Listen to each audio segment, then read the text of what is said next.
வீட்டுக்கு ஒரு ஆட்டாங்கல் வாங்கணும்னு ரொம்ப நாள் ஆசையாக இருந்ததுங்க. அந்த ஆசை வந்து நிறைவேறிடுச்சு. ஆமாங்க. இது வந்து பாருங்க குட்டியா இருந்தது. மிஷின் கல்லும் இருந்தது. எனக்கு ஆனா இந்த குட்டியா இந்த கொத்து கொத்தா இருந்தது. இந்த கல் வந்து ரொம்ப வந்து பிடிச்சிருந்தது. ஆட்டுறதுக்கு கொஞ்சம் நல்லா வந்து ஈஸியா இருந்ததுங்க. இதில வந்து சட்னி, கறி குழம்புலாம் வச்சு சாப்பிட்டோம்னு வச்சுக்கோங்களேன், அவ்வளோ டேஸ்ட்டா இருக்கும்.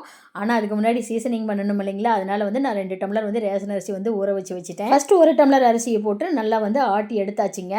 நல்லா வந்து ஆட்டுறதுக்கு வந்து நல்லா ஈஸியா இருந்தது. ஏன்னா கம்மியா அரிசி போட்ட நாளைக்கு இது இருந்ததோ என்னமோ தெரியல. ஏன்னா சின்ன வயசுல ஆட்டுனது. எங்க வீட்லலாம் பார்த்தீங்கன்னா, இந்த பண்டிகை சமயத்துல தாங்க இட்லி, தோசை இதெல்லாம் செய்றது. அதுவும் பொட்டுக்கடல சட்னிலாம் இதில செஞ்சு சாப்பிட்டோம்னா அவ்வளோ டேஸ்ட்டா இருக்கும். பார்த்தீங்கன்னா, கொஞ்ச நேரத்திலேயே வந்து அந்த அரிசி வந்து நல்லா மஞ்சிருச்சுங்க. நல்லா கொஞ்சம் குருண குருணையா இருந்தது. மாவு பாருங்க அப்படியே கரு கரு கருன்னு இருந்தது.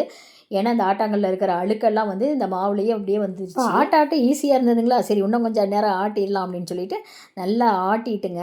அந்த மாவுலயே பார்த்தீங்கன்னா, நல்லா அந்த நார வச்சு நல்லா வந்து தேய்ச்சி விட்டு கழுவி விட்டாச்சு. இப்ப இந்த கல்லெல்லாம் வந்து கழுவி விட்டுட்டுங்க, இந்த தண்ணிய அள்ளி ஊத்துறதுக்கு வந்து அப்படியே கையில அள்ளி விட்டுதான்னு வச்சுக்கோங்களேன். எல்லாம் கொத்து கொத்தா இருக்கனால கைய வந்து பதம் பார்த்துரும். இந்த தொட்டாங்குச்சியில தாங்க எங்க அம்மா வந்து இந்த தண்ணியெல்லாம் வந்து அள்ளி ஊத்துவாங்க. நம்மளும் அதே மாரி ஒரு தொட்டாங்குச்சி வந்து ரெடி பண்ணியாச்சு. இப்ப பாருங்க கல்லெல்லாம் நல்லா வந்து கழுவி எடுத்தாச்சு. நம்ம வந்து திரும்பியும் வந்து 1 டம்ளர் வந்து அரிசி போட்டு ஆட்டி எடுத்தேன் பாருங்க. இப்ப பாருங்க நல்லா மாவு வந்து நல்லா வெள்ள வெள்ளேன்ட்டு இருக்கு. ஆனா இந்த மாவுலலாம் வந்து எதுவும் பண்ண முடியாதுங்க. நல்ல மாவெல்லாம் வலிச்சு எடுத்துட்டு கல்ல கழுவி விட்டுட்டு பார்த்தா, கல்லு நல்லா வந்து வெள்ள வெளியேன்னு ஆயிடுச்சு.